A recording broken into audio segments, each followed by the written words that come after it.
1930년대의 경서, 그러니까 지금의 서울을 한번 상상해 보세요. 이 도시에서는요, 뭘 먹는지, 또 어디서 먹는지가 그냥 밥 한 끼 때우는 게 아니었어요. 그게 바로 내가 누군지를 보여주는 아주 강력한 선언 같은 거였죠. 자, 그럼 이런 질문 한번 던져볼까요? 100년도 더 된 낡은 메뉴판 하나가 과연 우리에게 뭘 말해줄 수 있을까요? 그냥 음식 이름이랑 가격만 적혀 있는 거 아니냐고요? 정답은 놀랍게도 모든 것입니다. 1930년대 식민지 경성에선 메뉴판 하나가 그 사람의 모든 걸 말해줬다는 거죠. 오늘은 박현수 교수의 경성 맛집 산책이라는 책을 길잡이 삼아서 음식을 통해 그 시대의 욕망, 저항, 계급, 그리고 권력의 지도를 한번 쫙 펼쳐보려고 합니다. 1940년대쯤 되면 경성은 도쿄 다음 가는, 그러니까 일본 제국에서 두 번째로 큰 도시로 어마어마하게 성장합니다. 그런데 말이죠, 이 화려함 이면에는 아주 깊고 어두운 균열이 숨어 있었습니다. 도시 한가운데를 흐르는 청계천, 바로 이 청계천이 경성을 두 동강냈습니다. 남쪽, 남초는 충무로와 명동을 중심으로 한 일본인들의 번쩍이는 현대적인 공간이었고요. 반대로 북쪽, 북초는 종로를 중심으로 한 조선인들의 삶의 터전이자 전통적인 상업 공간이었죠. 자, 지금부터 이 완전히 다른 두 세계를 우리는 맛으로 한번 여행해 볼 겁니다. 자, 그럼 먼저 남촌부터 가볼까요? 일본인들이 주름 잡던 이 남촌의 식당들은요, 단순히 밥 먹는 곳이 아니었어요. 식민 권력, 그리고 바다 건너온 근대성을 과시하는 상징적인 장소였죠. 그 중심에는 바로 미스코시 백화점이 있었습니다. 이건 당시 사람들에게는 거의 문화 충격 수준이었을 거예요. 경성에 처음으로 엘리베이터가 생기고 밤을 대낮처럼 밝히는 네온 사인이 번쩍였으니까요. 특히 백화점 식당에서 파는 한정판 런치, 당시 발음으로 난치라고 불렀는데, 이걸 먹는다는 건 나 좀 잘 나가는 사람이야 하는 새로운 라이프 스타일의 징표 같은 거였죠. 하지만 이 화려함 뒤에는 아주 차가운 현실이 있었어요. 이 문장에 그걸 정확히 보여주죠. 아무리 그 수가 늘어났더라도 식민지인은 식민지인이었기 때문이다. 이게 무슨 말이냐면, 돈 많은 조선인들이 백화점에 와서 소비를 해도 결국 그 공간을 지배하는 보이지 않는 벽, 즉 너는 식민지인이라는 그 한계를 벗어날 수는 없었다는 뜻입니다. 그리고 당시 경성에서 맛볼 수 있었던 서양 음식도 좀 특별했어요. 화양절충이라는 이 개념을 알아야 하는데요. 말 그대로 일본식과 서양식을 절충했다, 즉 섞었다는 뜻이에요. 진짜 서양 요리가 직수입된 게 아니라 일본을 거치면서 일본식으로 한번 개조된 버전이 들어온 거죠. 예를 들면 아주 쉬워요. 우리가 지금도 너무 좋아하는 돈가스, 카레라이스, 고로케, 전부 다 그렇죠. 원조는 서양에 있지만 이걸 일본식으로 바꾼 화양절충 요리가 식민지 조선으로 건너온 겁니다. 그러니까 음식 하나가 들어오는 경로만 봐도 당시 일본을 통해야만 서양 문물을 접할 수 있었던 그 권력 관계가 그대로 보이는 거죠. 남촌에는 이런 곳도 있었어요. 가네부 프루츠 팔러. 요즘 말로 하면 럭셔리 디저트 카페죠. 당시 혼부라라고 딱히 목적 없이 번화가를 휙휙 둘러보는 게 유행이었는데, 바로 그 혼부라의 성지 같은 곳이었어요. 온갖 멋을 부린 모던 걸들이 여기 앉아서 고급 과일 파르페 같은 걸 먹는 모습. 그게 바로 경성의 근대성을 보여주는 한 장면이었던 겁니다. 그런데 말이죠, 그 달콤한 파르페 뒤에는 정말 씁쓸한 이야기가 숨어 있습니다. 이 카페를 운영하던 회사가 바로 가네보라는 방직 회사였거든요.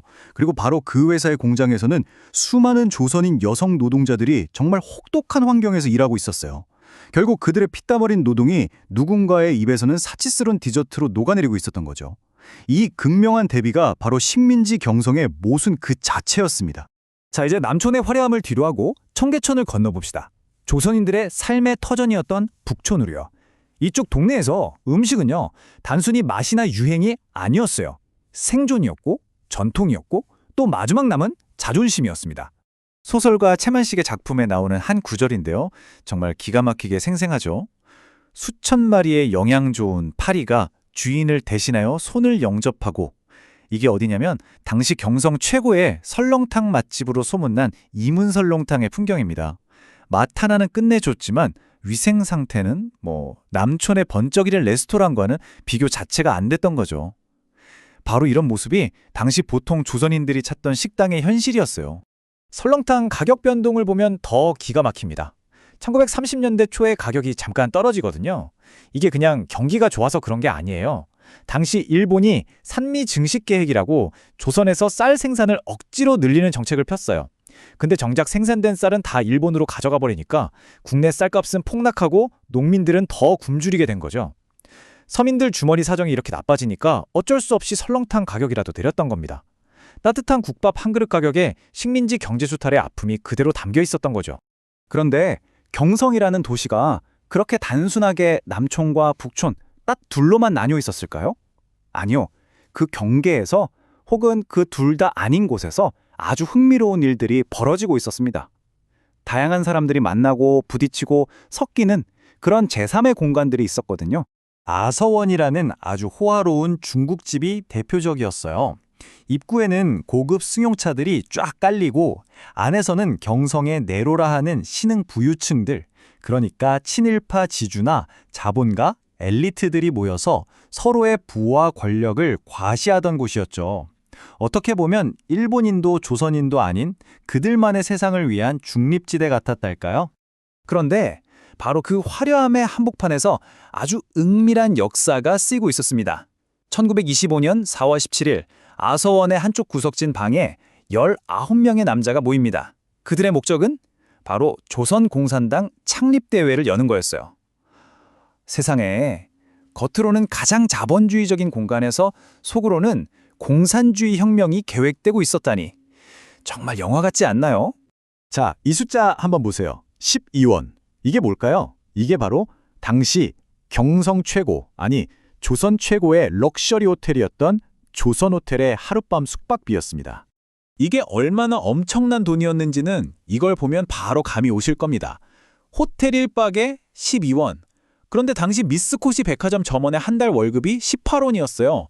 그러니까 하룻밤 자고 나면 한 달 월급의 3분의 2가 날아가는 겁니다. 누군가의 하룻밤 유흥비가 다른 누군가의 한 달치 땀과 눈물이었던 거죠. 당시의 극심한 빈부격차를 이보다 더 잘 보여주는 게 있을까요? 혁명의 공간은 또 있었습니다. 다만 이번엔 정치혁명이 아니라 예술혁명이었죠. 낭랑팔라라는 다방인데요. 바로 이곳에 천재 시인 이상, 소설가 박태원 같은 당대 최고의 모더니스트 예술가들이 매일같이 모여들었어요. 그들은 여기서 커피를 마시면서 낡은 문학을 부수고 새로운 예술을 만들 그들만의 문학혁명을 꿈꿨던 겁니다. 자, 이렇게 쭉 둘러봤는데 그럼 이런 이야기들이 그냥 옛날 옛적 호랑이 담배 피우던 시절 이야기일까요? 나랑은 상관없는 얘기라고 생각하실 수도 있겠죠. 그런데 절대 그렇지 않습니다. 놀라울 만큼 1930년대 경성의 DNA가 바로 오늘 우리가 사는 서울에 그대로 새겨져 있거든요. 이것 좀 보세요. 정말 신기하지 않나요? 1930년대 경성의 그 미스코시 백화점이 바로 지금의 신세계 백화점 본점 자리고요. 조선호텔은 지금의 웨스틴 조선 서울로 그 역사를 이어가고 있습니다. 그리고 제일 놀라운 건 아까 그 파리가 들끓는다던 이문설렁탕 있죠? 100년이 지난 지금도 바로 그 자리에서 같은 이름으로 여전히 설렁탕을 팔고 있다는 사실이에요. 심지어 자전거를 타고 골목을 누비던 냉면 배달 소년들의 모습은 오늘날 K배달, 세계 최고가 된 우리 배달 문화의 먼 조상님이라고 할 수 있겠죠. 그래서 마지막으로 이런 질문을 한번 던져보고 싶어요. 100년 전 경성 사람들의 밥 한 그릇이 그 시대의 모든 걸 보여주는 거울이었던 것처럼 지금 우리가 먹는 음식은 어떨까요? 오늘 점심에 우리가 무심코 시켜 먹은 배달 음식, 친구랑 약속 잡아서 가는 그 힙한 맛집, 이런 것들이 100년 뒤의 역사가들 눈에는 2020년대의 대한민국을 보여주는 어떤 증거로 남게 될까요? 어쩌면 우리가 먹는 모든 것들이 이미 역사가 되고 있는 건지도 모르겠습니다.